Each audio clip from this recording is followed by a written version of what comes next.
তো ওমরে ফারুক আপনারা জানেন অ্যাসাসিনেশনে ইন্তেকাল করেছেন আত্মাইর আঘাতে, ছুরিকাঘাত করা হচ্ছে কয়েকবার, স্টেবিং।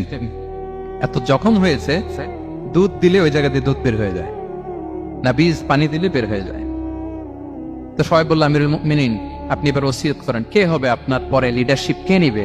উম্মাত অনেক বড় হয়ে গেছে। তখন তিনি ওসিয়ত করলেন এবং ছেলেকে আব্দুল্লাহকে আবার বললেন যে আব্দুল্লাহ আবার যাও, যে আম্মা জানের থেকে অনুমতি নাও।